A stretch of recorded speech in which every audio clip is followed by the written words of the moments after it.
qué bendición. El sol nos ama y nos persigue. Este día de bendición. Bueno, quiero invitarles a que abran su palabra, su Biblia, su pan, en el Salmo 82. Es un salmo muy corto, es un salmo que es específico para nosotros, como toda la palabra, pero bueno. Salmo 82. Padre, tu palabra nos enseña que ella es lámpara a nuestros pies y lumbrera a nuestro camino, Señor. Por eso nos acercamos a ella, Señor, porque reconocemos, Señor, la necesidad de ella, Señor. De salud, Señor, que nos guíe, Señor, y que nos mantenga, Señor, en ese camino en el que tú quieres que estemos, Padre, que es tu palabra, que eres tú, Señor Jesucristo. Gracias porque nos hablas en esta mañana. Gracias, Señor, porque nuestros corazones, Señor, pueden recibir de ti eso que tú sabes que nosotros necesitamos, Padre, en el nombre de Jesús. Amén y amén. Leamos todos el texto, que es muy corto a la verdad, de tal manera que declarándolo con nuestra boca empieza a forjarse más en nuestra vida. Y dice que es una amonestación contra los, ¿qué? Juicios injustos. Contra los juicios injustos. ¿Será palabra para este tiempo? ¿Verdad que vivimos en tiempos de mucha injusticia? Pero bueno, dice así, lean todos, yo creo que todos lean, no me escuchen a mí, lean ahí en su palabra, y dice, Dios está en la reunión de los dioses, en medio de los dioses juzga. ¿Hasta cuándo juzgaréis injustamente y aceptaréis las personas de los impíos? Defender al débil y al huérfano, haced justicia al afligido y al menesteroso, librar al afligido y al necesitado, librarlo de la mano de los impíos. No saben, no entienden, andan en tinieblas, tiemblan todos los cimientos de la tierra. Yo dije, vosotros sois dioses y todos vosotros hijos del Altísimo, pero como hombres moriréis y como cualquiera de los príncipes caeréis. Levántate, oh Dios, juzga la tierra, porque tú heredarás todas las naciones. Amén y amén. Bueno, seguro este salmo, esta descripción fue dada porque es que comienza diciendo, Dios está en la reunión de los dioses, en medio de los dioses juzga, ¿sí? Entonces se trata de, está dado para los jueces, para los que tienen autoridad, para los que gobiernan, para los que administran, ¿cierto? Es esta palabra, este llamado, pero es bien radical cuando él dice, yo les dije a ustedes que eran dioses, ¿sí? O sea que no está mal que nosotros, porque él mismo nos dice ahí, que él nos dijo que éramos dioses, pero vamos a morir si vivimos en esa injusticia como impíos. Porque es la manera, la injusticia es una manifestación de una vida de impío. ¿Y qué es la vida? ¿A qué se le determina como impío?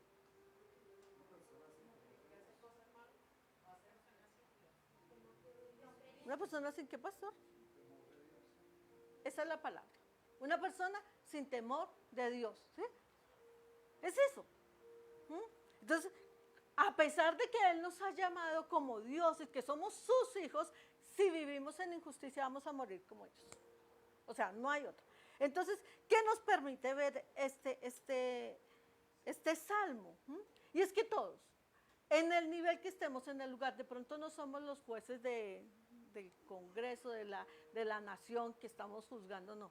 Nosotros todos tenemos como hijos, como pueblo de Dios, una autoridad. Y en sí la ejercemos, somos esposos, somos padres, somos hijos, somos hermanos, somos parte de una sociedad y Dios nos ha dado una autoridad que debemos ejercerla con justicia y con equidad, con integridad, con misericordia. O sea que esto es para todos, ¿verdad? Entonces, aunque Dios es amor, todos lo conocemos así, llegará el momento en que Dios, haga justicia, en que juzgue a cada uno conforme a lo que hemos sido. Y de esto es lo que habla el Salmo 82. Asegura que ese Dios hará justicia.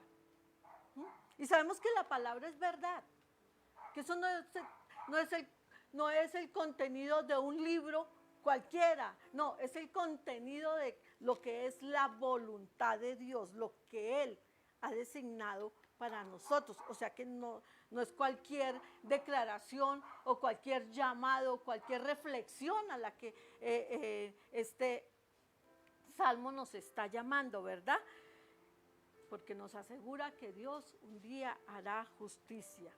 Y sobre todo que es que él hace mucho énfasis ahí, dice que hagamos justicia a los débiles, a los huérfanos, habla ahí, ¿cierto? A los desamparados. A veces creemos que nosotros somos esos débiles, esos huérfanos y esos desamparados.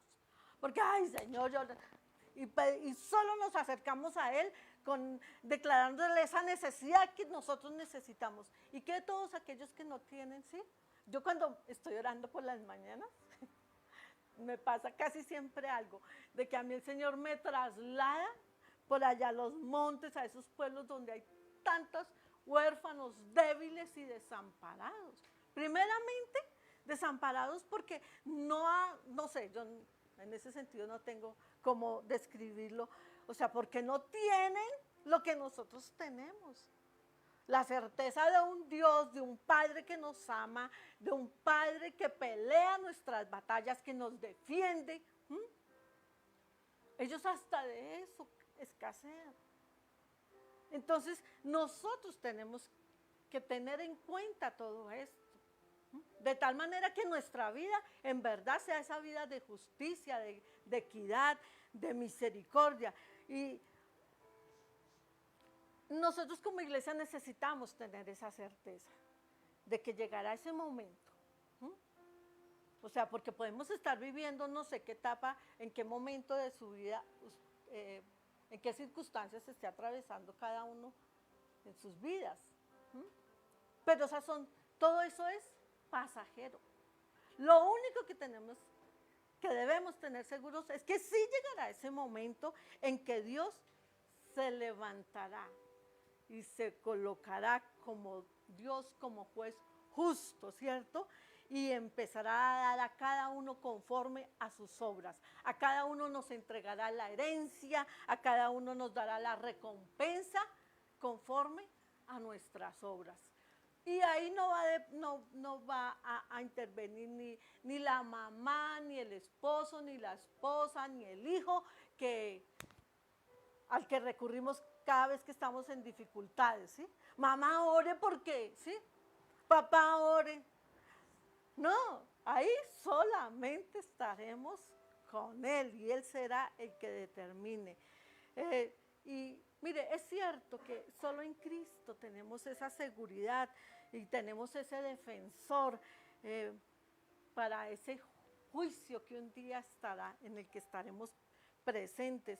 Pero también es cierto que una vida de justicia, que una vida honesta, que una vida imparcial, que una vida de bondad como el Señor Jesucristo nos la enseñó. En otras palabras, una vida correcta es un componente fundamental que debemos tener para nuestra vida en Cristo, ¿sí? Porque no podemos declarar, creer que Jesucristo ya todo lo hizo en la cruz y Él pagó el precio y Él me liberó y Él me sacó de muerte a vida y de maldición a bendición, sino que yo debo de ser testigo fiel de que vivo esa vida de libertad, en la libertad que Jesucristo nos da.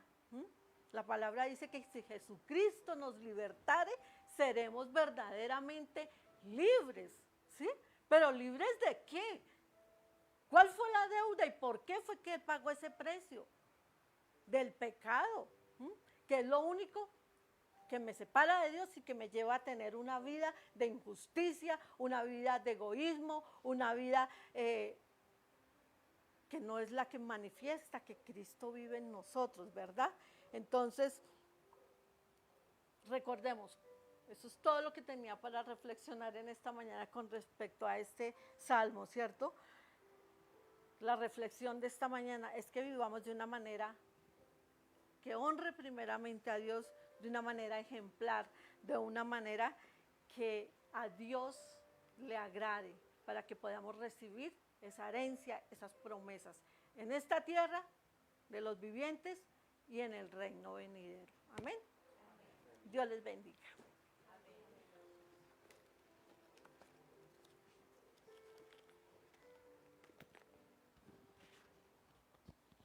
Se me olvidó saludar a los que estamos por el Facebook. Bueno, que muchas saludos les manda la pastora a los que nos siguen por Facebook Live.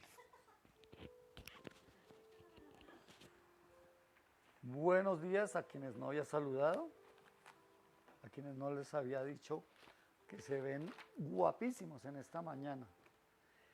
Quiero en esta mañana también,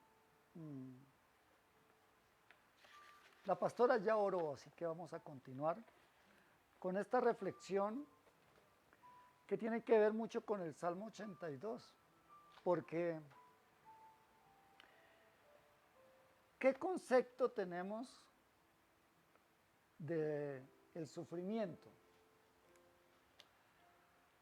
Hablar del sufrimiento es algo que no nos gusta, ¿sí? De hecho, lo rechazamos, pero no deja de haber nadie que en cualquier momento entre o esté en un sufrimiento. Pero además de eso, el negarnos a que existan no significa que no sucedan.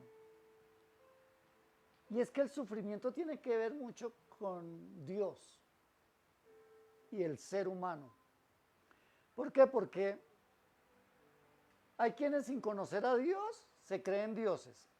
Y hay otros que conociendo a Dios se toman el título como hijos de Dios y como dioses, creyéndosela de verdad, sin entender que todos estamos en un plano de formación para llegar a ese reino. ¿Sí me hago entender? Todos en este plano natural estamos siendo llamados a ser parte de un pueblo de Dios. Pero lo primero que hace Dios es formarnos, forjar el carácter de un rey, de un hijo de Dios o de un Dios. Eso es lo que hace.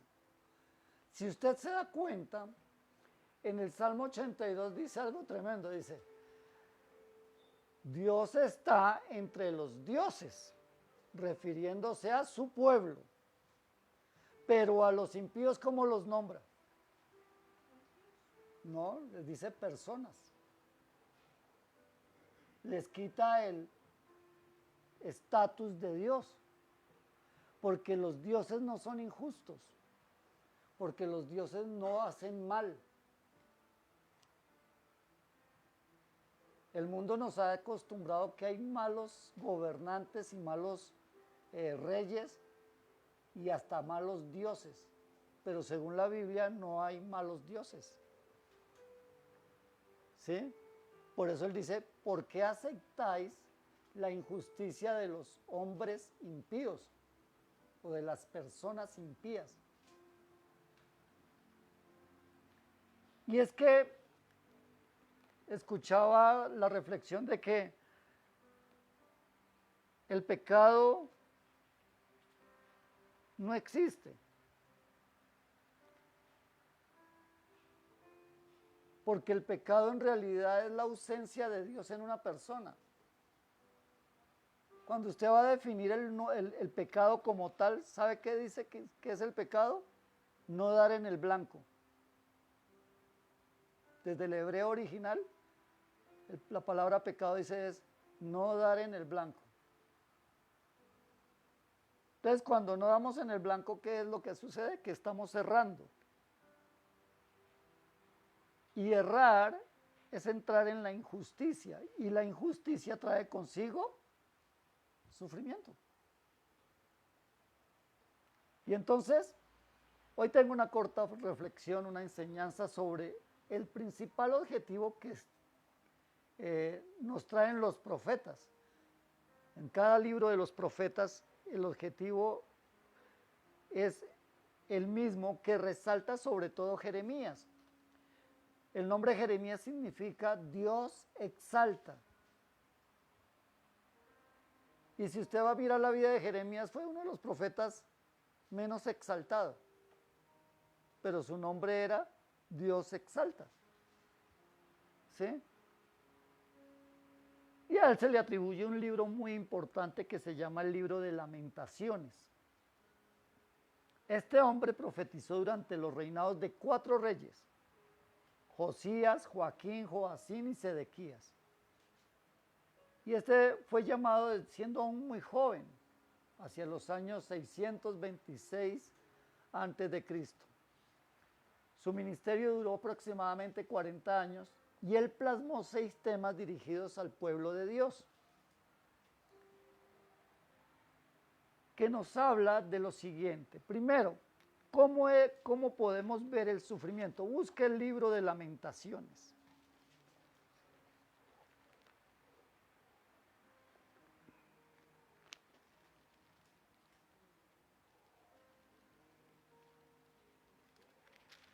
Está adelantico del libro de Jeremías. Y el Jeremías está en el Antiguo Testamento, casi al finalizar el Antiguo Testamento.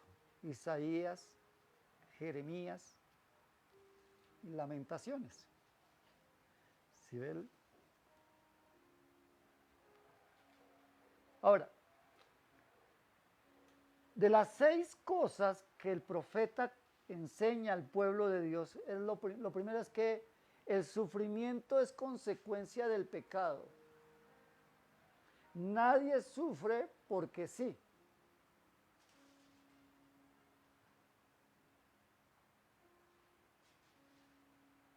Dicen, los abuelos decían que la cola busca el rejo, ¿cierto? Yo lo estoy diciendo más o menos, pues diplomáticamente diciéndolo. Ahora, ¿por qué el sufrimiento es consecuencia del pecado? Porque quienes más sufren en la vida son las personas ausentes de Dios o que no tienen a Dios en sus vidas. Entonces lo primero que se puede reflejar en el mundo, en los continentes hay países que están viviendo en unas situaciones muy difíciles. En América hay un país pero muy mal, pero re mal. No es Colombia, pareciese, pero todavía no. Es Haití. Es un país que sufre, que aún desde los cielos, a un lado está Haití y al otro lado está República Dominicana. Y desde el aire se ve aquí todo seco y aquí todo verde. ¿Y por qué es? Porque han sido naciones rebeldes contra Dios, cuyos gobernantes establecieron el paganismo en una forma raizal, radical. Se rebelaron directamente contra Dios. En África hay muchos países así, cuyas tierras están llenas de riquezas. ¿De dónde sacan los diamantes? Con lo que hacen las piezas de los computadores. ¿Cobalto? Y hay otro material que ahora es más caro que el oro. Lo cierto es que son países tan ricos en sus tierras, pero tan pobres en las personas. Y todo esto va en un grado de ausencia de Dios. Entonces nosotros, el mundo en general muestra una ausencia de Dios, pero hay unos grados peores, hay un estado de rebeldía total y estos pueblos padecen mucho, donde el satanismo, el ocultismo está tan arraigado que es parte de su cultura. Ustedes ven a Cuba. Cuba, en los años 30, su moneda era más valiosa que el dólar. ¿Sí lo sabían? Cuba, antes de los Castro, era uno de los países más prósperos, siendo una isla. Allá se la pasaba, todo Hollywood se la pasaba, era el lugar de descansar. Pero ¿qué pasó? Entró el santerismo, entró el ocultismo y con ello entró el socialismo. Y llevan 60 años y no se han podido quitar el lastre.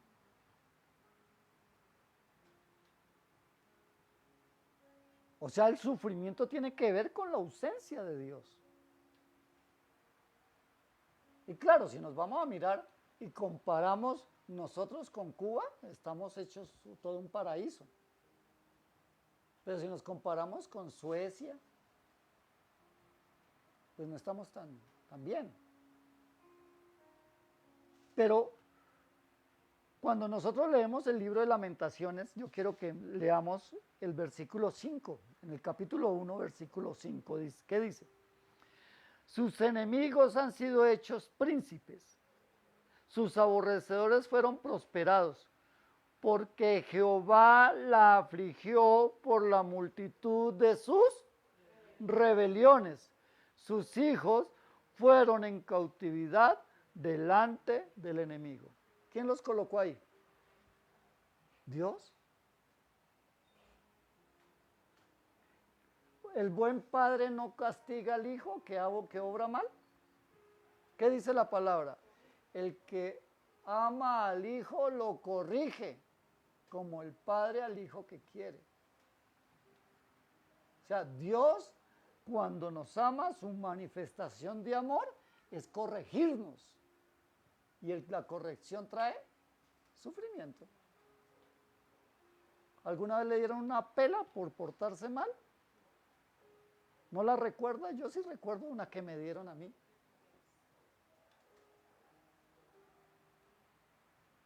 En este tiempo hubiera podido demandar a mi mamá. Y la hubieran mandado a la cárcel.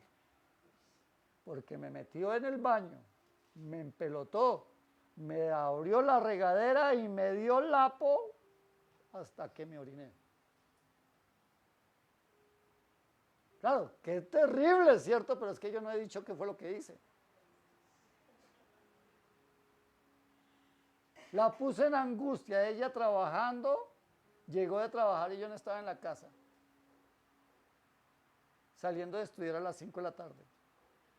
Y eran las 11:30 de la noche y no llegaba. ¿Estaba haciendo algo malo? Sí, la estaba haciendo sufrir. Pero yo no era consciente.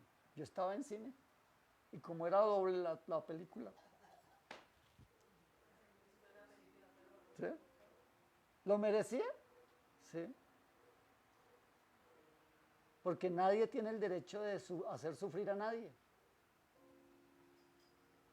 Y gracias a eso, he aquí, no me pasó nada. Ahí tengo la colita, no pasó nada, pero no volví a hacerlo. ¿Sufrí? Claro. Ese rejazo que quedaba, eso le quedaba a uno la marca. Pero Dios al que ama corrige.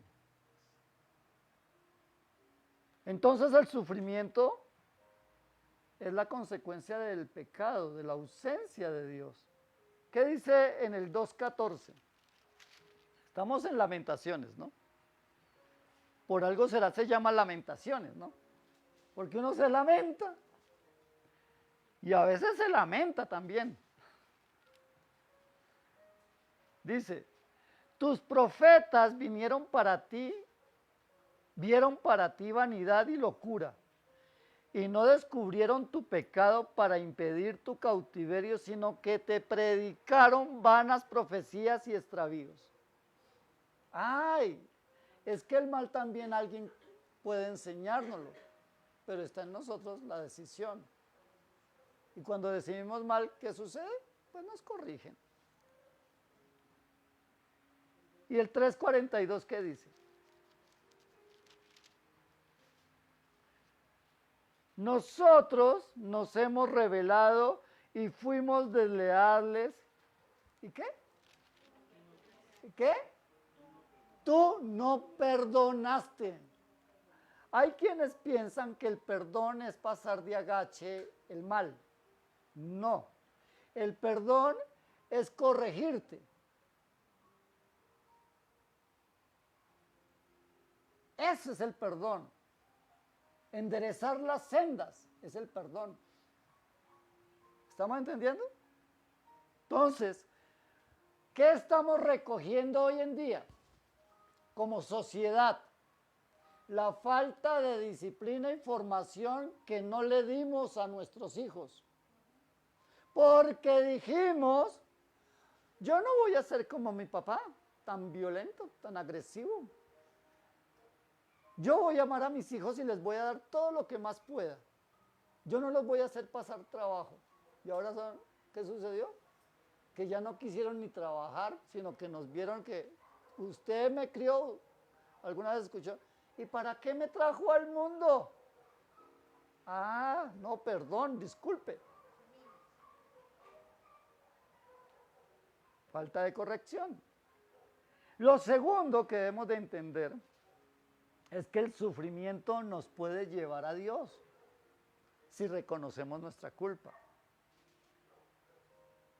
El sufrimiento trae consigo esa inclinación a la restauración.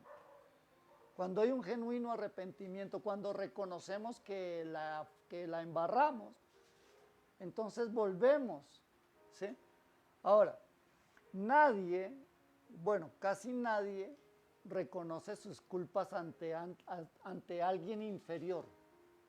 Por ejemplo, si el jefe comete un error, difícilmente lo va a reconocer delante de su subalterno, ¿cierto?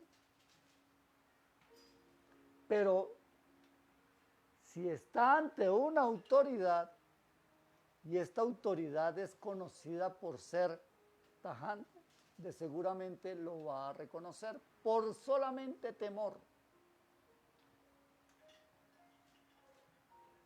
Entonces, por eso los padres no podemos ser amigos de nuestros hijos, debemos de ser papás. Y esto implica ser autoridad, ejemplo y disciplina. Los amigos son los que callan, no critican, no juzgan, no hacen nada, porque igual no les importa, no los afecta directamente. Los padres sí tenemos que corregir. Y entonces, ¿qué dice Lamentaciones 1:13 al 15? Dice, desde lo alto envió fuego que consume mis huesos. Ha extendido red a mis pies y me volvió atrás. Me dejó desolada y con dolor todo el día. El yugo de mis rebeliones ha sido atado por su mano. Ataduras han sido echadas sobre mi cerviz. Ha debilitado mis fuerzas. Me ha entregado el Señor en manos contra las cuales no podré levantarme. El Señor ha hollado a todos mis hombres fuertes en medio de mí y llamó contra mí compañía para quebrantar a mis jóvenes. O sea que cuando estamos reconociendo, ¿sí?, la corrección por medio de Dios, entonces nos volvemos. Decimos, Señor, sí, tiene toda la razón. Sí, Señor, perdóname. Pero además, el sufrimiento nos puede llevar a Dios a través o de si reconocemos nuestra culpa. ¿Sí? El segundo es que el sufrimiento proviene de Dios. Perdón, es que me equivoqué el anterior. Sí, me salté uno. El anterior era, cuando leímos Lamentaciones 1:13 al 15, es que el sufrimiento proviene de Dios y no de los hombres. Cuando el creyente piensa que el enemigo se está ensañando contra nosotros, es una tontería.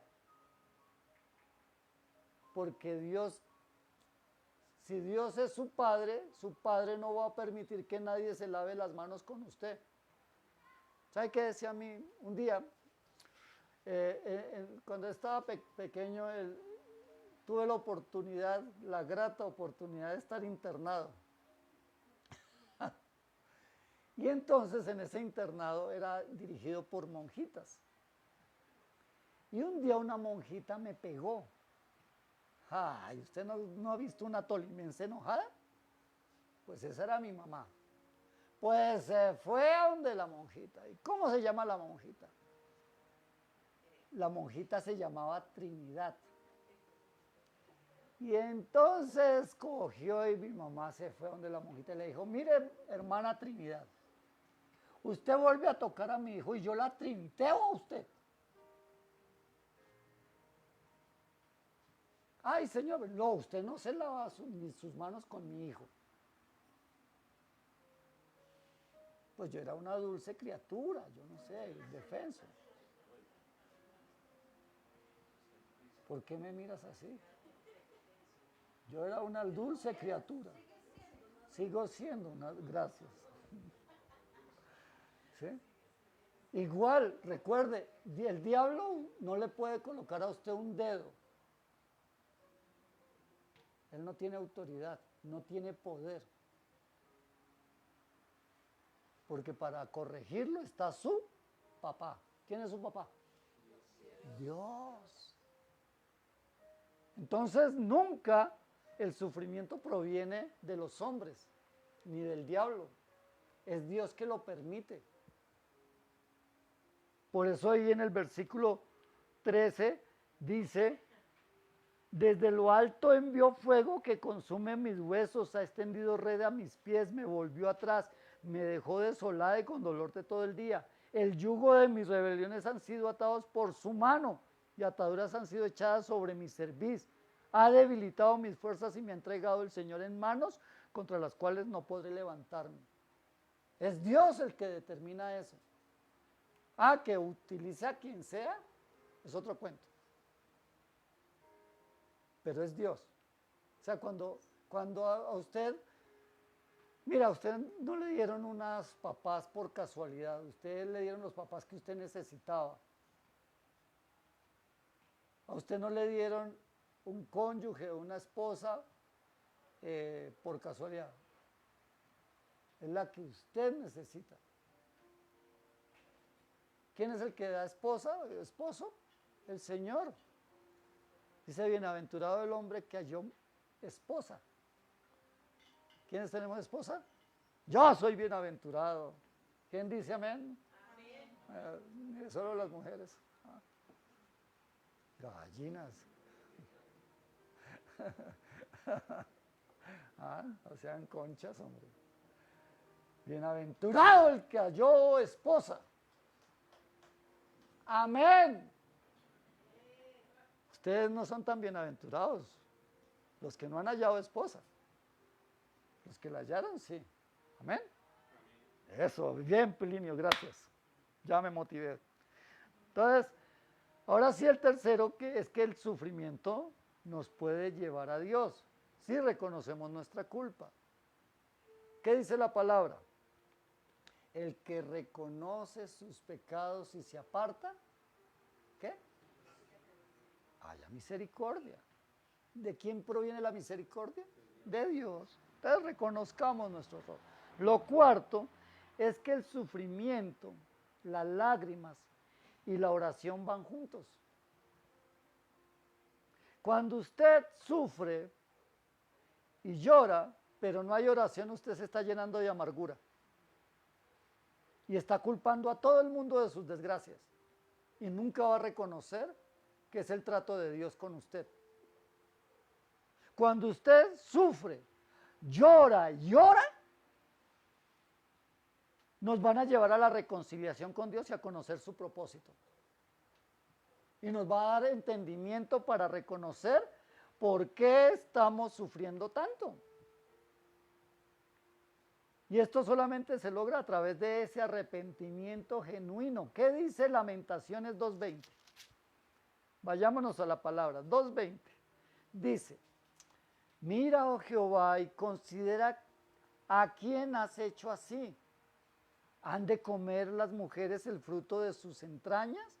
¿Los pequeñitos a su tierno cuidado? ¿Han de ser muertos en el santuario del Señor el sacerdote y el profeta?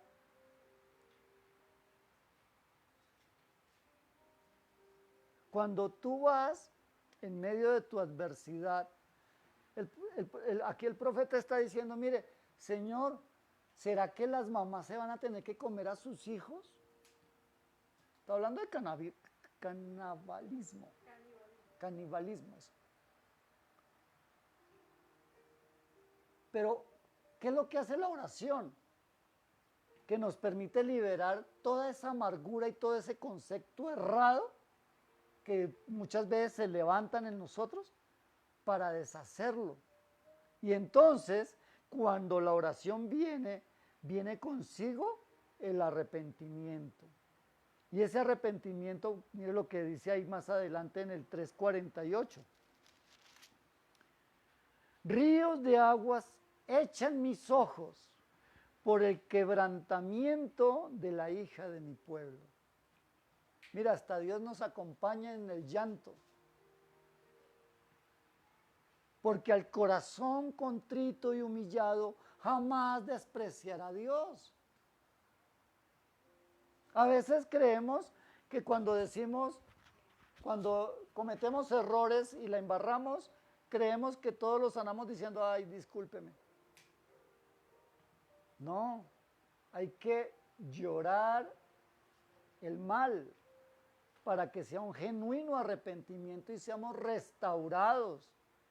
Pero si yo sufro, gimo, y no reconozco mi debilidad, mi pecado, pues no seré restaurado porque siempre estaré justificándome. Siempre estaré diciendo, pero es que yo no tengo la culpa. Ahora, ¿quién es el que debe evaluarlo? ¿Quién sufre? ¿Estás sufriendo? ¿Hay algo en tu corazón que te genera amargura? ¿Que te duele? ¿Estás sintiendo que el mundo es injusto contigo, que Dios es injusto contigo, que todo el mundo es injusto contigo? ¿Te está generando eso amargura en tu corazón? Pues es el momento de con esas lágrimas entrar a la presencia de Dios y orar para que Él te revele la razón. No se la preguntes a la gente, porque la gente no te va a dar razón. Quizás te hagan sentir peor. ¿No le ha pasado que usted va y le dice a alguien algo y le responde de tal manera que se den pero entré por lana y salí trasquilado tras de lo hecho? Vayámonos a donde el Señor, que Él es el que restaura, el que liberta, el que sana. Amén. Lo quinto es que la oración siempre nos debe de guiar a la esperanza. Sí, la esperanza es como el bálsamo que Dios usa para la restauración. O sea, si yo sufro, lloro, oro, pero no hay esperanza, ¿cómo salgo de allí frustrado? Si yo no creo que el Dios en el que estoy clamando, le digo, Dios, mira, esta es mi circunstancia, esta es mi situación. Háblame, Dios, porque sé que tú tienes la respuesta. Saldré con la esperanza de que Él obrará, porque Él es mi Padre. Porque sí, he errado, y Él me corregirá y me dará el lapo que necesite. pero Él me levantará y me restaurará con la esperanza que es el bálsamo para mi vida. No puedes permitir pensar que tú eres un hijo de Dios y que vives en este mundo con amargura. No puede ser. ¿Acaso cuando nuestros padres nos corregían y luego nos abrazaban no nos sentíamos felices? Y descansábamos, que decíamos, bueno, por fin ya me pilló, me castigó, ya salí de esta. Ya no está más bravo mi papá conmigo. Pues Dios es lo mismo. Al contrario, Dios con mayor razón nos restaura y nos levanta, porque el propósito de Él es levantarnos. Él no es el Dios que nos se la pasa pisándonos, que está buscando la oportunidad de maltratarnos. No. Que nos corrige, sí. ¿Para qué? Para que seamos sus hijos, como dioses. Para que seamos preparados para el reino. Todo esto hace el sufrimiento. Por eso, cuando nuestra oración acompaña el sufrimiento y nuestras lágrimas, siempre debe de guiarnos a la esperanza. ¿Qué dice Lamentaciones 3:34? Desmenuzar bajo los pies a todos los encarcelados de la tierra. Hasta el 36. Torcer el derecho del hombre delante de la presencia del Altísimo. Trastornar al hombre en su causa. El Señor, ¿qué? No lo aprueba. Todo esto que genera el sufrimiento, todo esto que está generando tal destrucción, el Señor no lo aprueba. Si Él no lo aprueba, quiere decir que Él trae sanidad. Si tú vas a la presencia del Señor y le dices, Dios, estoy pasando por unas, Dios, muéstrame si hay algo en mí que lo está causando. Yo tengo la certeza, Señor, que esta prueba durará tanto como yo tarde en entender tu propósito. Porque a veces lo que sucede es eso, que no entendemos cuál es el propósito. Nos vamos de tumbo en tumbo, en tumbo, en tumbo, en tumbo y no aprendemos. ¿Por qué? Porque no nos tomamos el tiempo de escuchar qué es lo que dice Dios. Porque no vamos a Él con el corazón dispuesto, sincero, a escucharle. Amén. ¿Qué dice el 3:58? Abogaste, Señor, la causa de mi alma, redimiste mi vida. Tú has visto, oh Jehová, mi agravio, defiende mi causa. Has visto toda su vergüenza, todos sus pensamientos contra mí.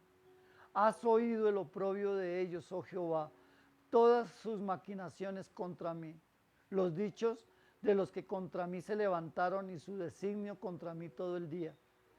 Su sentarse y su levantarse mira, yo soy su canción. Dales el pago, oh Jehová, según la obra de sus manos. Entrégalos al endurecimiento de corazón, tu maldición caiga sobre ellos. Persíguelos en tu furor y quebrántalos debajo de los cielos, oh Jehová. ¿Cuál es la esperanza? De que Dios haga justicia. Dios hará justicia. Aún gózate de saber que Dios hará justicia. ¿Cuándo? No lo sabemos. Pero Él lo hará. Quizás en el momento en que menos tú quieras que se haga, Él lo hará.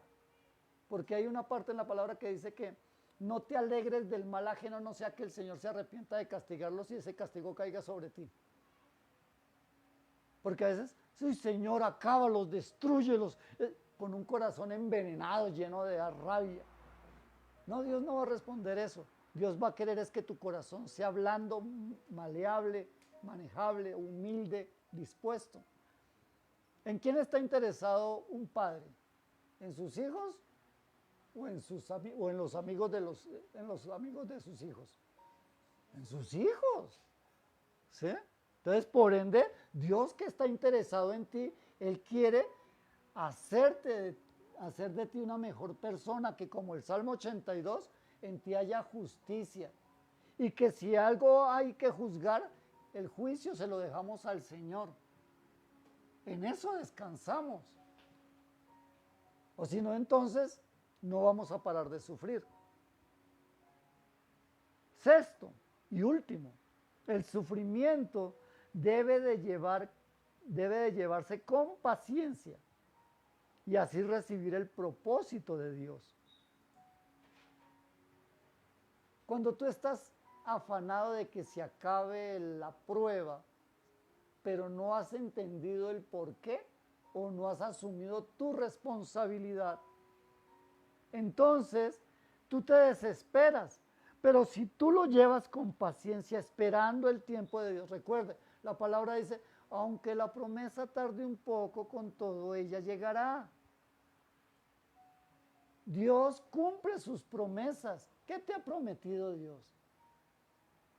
Si Él te ha prometido algo, gózate y dale gracias a Él por eso. Él ya estará obrando. ¿Amén? Amén. Entiéndelo. O sea, mire, algo que uno ve en la gente humilde es que ellos son muy desprendidos. ¿Por qué? Porque no tienen nada. Entonces lo que tienen lo dan. Entonces yo he ido, en un tiempo iba a ayudar a Altos de Cazucá y allá la gente tiene un pan que quiere compartir contigo, un agua de panela y la comparte contigo. Pero también he ido a casa de personas adineradas y salen con unas atenciones tan pobres que da lástima, le provoca a uno dejar la ofrenda ya o dejarles alguito. De igual manera, cuando nosotros permitimos que el Señor haga su propósito y lo reconocemos prontamente, Él obra, y por eso Lamentaciones 3:26 dice lo siguiente: bueno es esperar en silencio, ¿qué? La salvación de Jehová. ¿Qué es? Bueno esperar en silencio la salvación de Jehová. No importa cuál sea la causa. Si se la comentaste a Dios, deja de estársela diciendo a las personas que ellos no van a hacer nada. Algunos se van a alegrar de su tragedia. Y algunos tendrán sus ojos con cara de sospecha. ¿Quién sabe qué haría para que se merezca eso? Porque es así, las personas juzgan así, son inmisericordes. Por eso el Señor, el salmista decía, es preferible caer en las manos de un Dios que en las manos de hombres. Es mejor caer ahí, porque Él tendrá misericordia, los hombres no tienen misericordia. Entonces, ¿qué es lo que dice? ¿Que debemos de qué?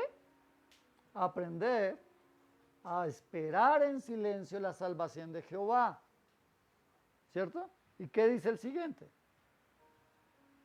Bueno le es al hombre llevar el yugo desde su juventud. ¿Qué significa eso? Que es mejor siempre estar así como sujetos a lo que Dios dice desde la juventud, porque eso nos genera un carácter. Terrible es cuando el Señor empieza a disciplinarnos después de viejos. ¿Por qué? Porque el proceso es más largo, porque somos tan tercos, tan testarudos, creemos sabérnoslas todas, nos las damos de sabios. En cambio, como jóvenes somos más moldeables, como jóvenes somos más moldeables. 28. Que se siente solo y calle porque es Dios quien se lo impuso. Hay que leer los dos al tiempo. Bueno le es al hombre llevar el yugo desde su juventud. Que se siente solo y calle porque es Dios quien se lo impuso. ¿Quién le impuso el yugo? Dios.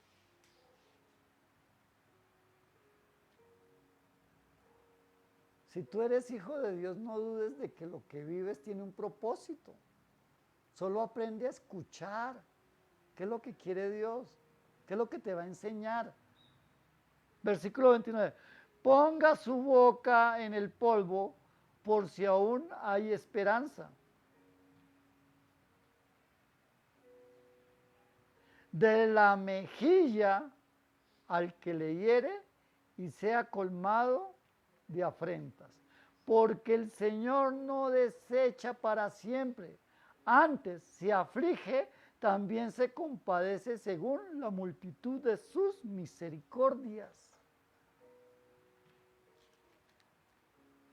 Estamos comprendiendo, yo empiezo a abrazar el sufrimiento de tal manera que sé que todo está bajo el control de Dios, que es la manera en que yo puedo aprender, que Dios se está ocupando de mí.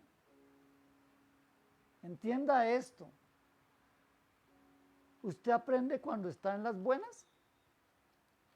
Por eso hay un adagio que dice, la buena vida cansa y la mala amansa. Y eso es tan cierto. Nadie aprende en lo bueno. Siempre aprendemos es en las apretadas que nos dan. ¿Cuándo aprendió usted a ser buen administrador? Cuando se quedó sin nada, más chica. Entonces aprender a administrar 10,000 pesos, 2,000 pesos, 5,000. Y el Señor empezó a levantarlo. ¿Por qué? Porque cuando le dio los cientos de miles los derrochaba. ¿Qué hacía? ¿Qué hacía yo? Cuando el Señor me permitió tener plata, cuando era un chino, cuando tenía tan solamente 14, 15 años, yo tenía 12,000 pesos a la semana en el bolsillo. Y quiero decirle que tengo 64 años. Entonces, ¿hace cuánto? Hace 50 años. Ahora, 12,000 pesos hace 50 años era plata. Eran por lo menos 5 o 6 mínimos. ¿Pero sabe qué hacía? Me las bebía. No ayudaba a mi mamá, no era buen hijo, no, era para irme a parrandear, porque fui un vago desde muy jovencitico. El día que no tuve, ese día aprendí a manejar el dinero. Me faltan algunas clasecitas, pero el Señor se ocupa en dármelas. Y doy gracias al Señor, más por los tiempos que no tuve que por los que tuve. Porque cuando tuve, no supe administrarlos. Cuando no tuve, aprendí. ¿Qué dice Proverbios? Para terminar, y es el único versículo fuera del libro de Lamentaciones. Proverbios 3, 11 y 12. Este fue un pasaje que el Señor me dio, tan pronto lo recibí, Él se reveló a mi vida y me lo recibí como Señor y Salvador. Y me dijo así: Hijo mío, no menosprecies el castigo de Jehová, tu Padre. Sí, ese se lo agregué yo, mi Padre. ¿Por qué? Porque Jehová al que ama, castiga como el padre al hijo a quien quiere. Entonces, cuando yo tengo caliente las nachas, digo, es que Dios me está amando. A mí no me corrige ningún hombre. Y doy gracias por eso. A mí me corrige el Señor, que es bueno, justo, amoroso, misericordioso. Y que va a hacer de mí cada vez una mejor persona, si se lo permito. Y si no se lo permito, pues más duro me va a dar. Así que no hay problema, con Él no hay pierde.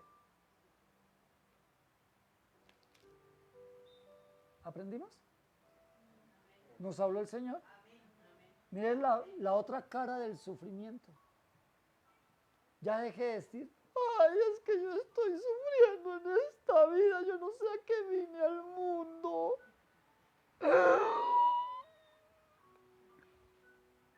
¿No? Ahora póngale el pecho al sufrimiento y dígale, Señor, gracias. Porque el sufrimiento es la consecuencia de mis faltas, de mi debilidad y de mi pecado. Porque el sufrimiento proviene de ti, Dios, no de los hombres. No hay un hombre que me castigue. Tú utilizarás a los hombres para castigarme, pero no son ellos los gestores.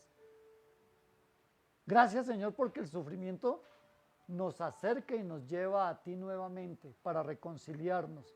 Gracias porque el sufrimiento, las lágrimas y la oración van juntas y nos llevan a la reconciliación contigo. Gracias porque, Señor, el sufrimiento, Padre, nos permite entrar en la oración que siempre nos va a llevar y nos va a guiar a la esperanza que es ese bálsamo, Señor.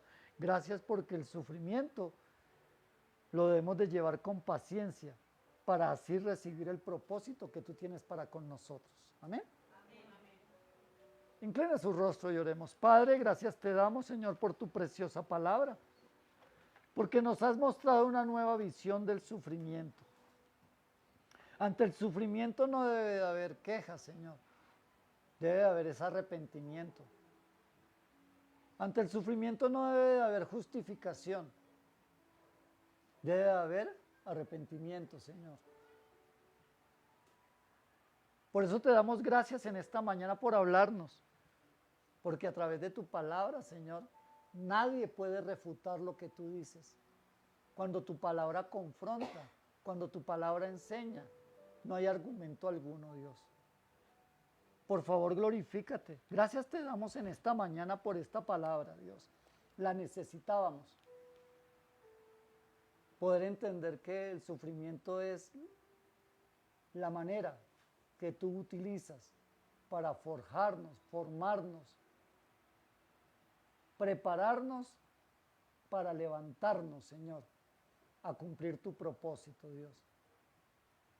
Ayúdanos a ser obedientes a lo que nos enseñas, para no ser rebeldes, para no tener que pasar por las adversidades y el sufrimiento, Señor. Mira que te lo rogamos en el nombre de Cristo Jesús. Ayúdanos a superar estos tiempos, Dios. Dios, oro por aquellos que hoy sufren, que su alma está abatida, Señor, para que el gozo de tu salvación los sostenga, los sustente, para que en medio de estos tiempos tu presencia, Espíritu Santo, los anime y los fortalezca de tal manera que hallen la respuesta en ti y en tu presencia, Dios. Mira que te lo pedimos en Cristo Jesús. Amén y amén. Bueno, mis amados, los que nos siguen por Facebook Live, que el Señor les bendiga, que el Señor les guarde, que sea una semana en la que el arrepentimiento sea algo en lo cual ustedes estén trabajando, porque así cesará el sufrimiento. Amén. Que Dios les bendiga y que Dios les guarde. Y a los que están